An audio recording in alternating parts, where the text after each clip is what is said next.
Assalamualaikum warahmatullahi wabarakatuh. Sesuai dengan judul di video ini, pada kesempatan kali ini saya akan menjelaskan sejarah perjalanan jamaah haji Indonesia dari menggunakan kapal laut hingga pesawat terbang. Sebelum teman-teman melanjutkan video ini, alangkah baiknya teman-teman menekan tombol like, subscribe, dan jangan lupa menyalakan lonceng notifikasi supaya teman-teman tidak ketinggalan video-video sejarah lainnya.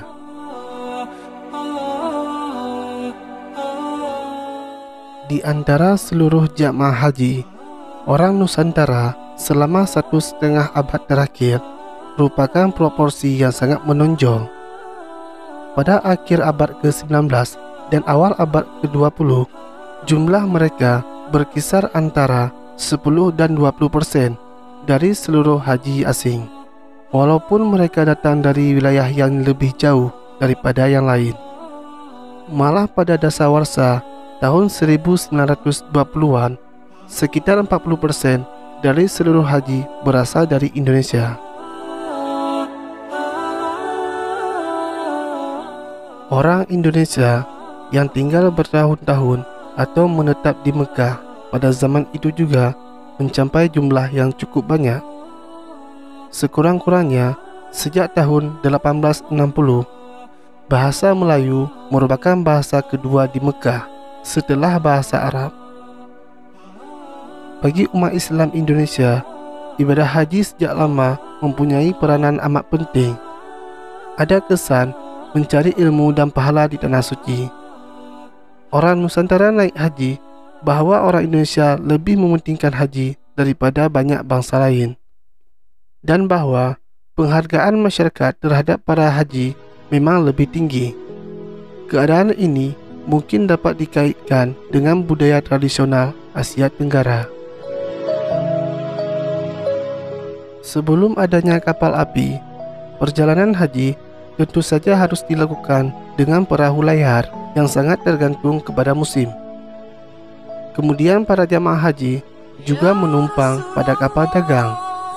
Dengan menggunakan transportasi itu, berarti mereka terpaksa sering pindah kapal. Perjalanan membawa mereka melalui perjalanan pelabuhan di Nusantara ke Aceh, yaitu pelabuhan terakhir di Indonesia. Oleh karena itu, Aceh dijuluki Serambi Mekah. Di Aceh, mereka menunggu kapal yang menuju ke India.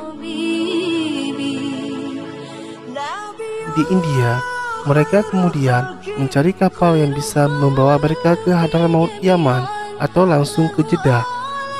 Perjalanan ini bisa memakan waktu setengah tahun sekali jalan, bahkan lebih. Para jamaah haji berhadapan dengan bermacam-macam bahaya, baik saat dalam perjalanan maupun setelah sampai di Arab. Karena di sana, suku-suku Badui sering merampok rombongan yang menuju ke Mekah. Selain itu, tidak jarang juga wabah penyakit melanda jamaah haji, baik itu di dalam perjalanan maupun di tanah Arab. Antara tahun 1853 hingga 1858, jemaah haji yang pulang dari Mekah ke Hindia Belanda tidak sampai separuh dari jumlah orang yang telah berangkat naik haji. Pemerintah Hindia Belanda menganggap para jamaah haji meninggal di dalam perjalanan atau dijual sebagai budak. Namun perbedaan antara jumlah orang yang berangkat dan yang pulang terutama disebabkan oleh banyaknya orang yang tinggal di tanah suci selama beberapa tahun. Jumlah orang Nusantara yang menetap di Mekah terus meningkat sejak pertengahan abad ke-19. Semangat naik haji orang Indonesia menurun pada beberapa tahun menjelang dan beberapa tahun setelah kemerdekaan. Sebagaimana diketahui, beberapa tahun menjelang dan setelah merdeka, Indonesia tidak serta-merta mendapatkan keamanan dan pengakuan kedaulatan, apalagi kemakmuran. Penjajah Belanda yang membonceng tentara sekutu berusaha kembali ke Indonesia. Situasi semacam itu dihadapi bangsa Indonesia dengan perjuangan fisik seperti pertempuran hingga diplomasi. Di antara gangguan keamanan yang terjadi setelah Indonesia merdeka adalah agresi militer Belanda yang pertama dan yang kedua. Dalam situasi semacam itu, tokoh utama NU, yaitu Kiai Haji Hashim Asy'ari, pernah mengeluarkan fatwa tidak wajib beribadah haji ketika negara dalam keadaan perang.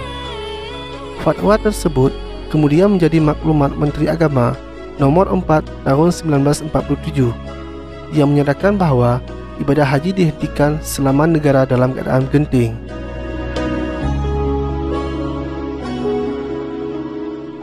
Lalu, pada tahun 1950, salah seorang tokoh NU, yaitu Kiai Haji Wahid Hasyim, menjadi Menteri Agama. Salah satu urusan yang ditangani oleh putra Kiai Haji Hashim Asy'ari itu adalah penyelenggaraan ibadah haji. Pada tahun 1952, jamaah calon haji Indonesia membludak. Dalam laporan Kementerian Agama tahun 1952, Indonesia mengantongi calon jamaah haji sebanyak 14.000 orang. Padahal perjalanan waktu itu masih belum jauh berbeda dengan masa-masa sebelumnya. Sangat tidak mudah dan memerlukan waktu yang cukup panjang karena masih menggunakan kapal laut. Padahal di tahun itu, untuk pertama kalinya Indonesia memberlakukan perjalanan haji dengan pesawat terbang. Namun ongkosnya 2 kali lipat lebih mahal daripada perjalanan laut. Waktu itu, ongkos naik haji dengan menggunakan kapal laut adalah Rp7.500, sementara pesawat terbang adalah Rp16.691.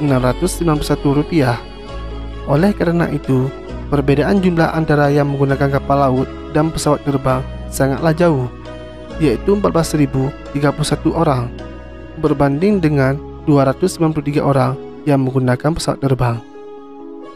Sekian video kali ini. Jika ada yang salah dalam penyampaian saya, silakan komen di bawah.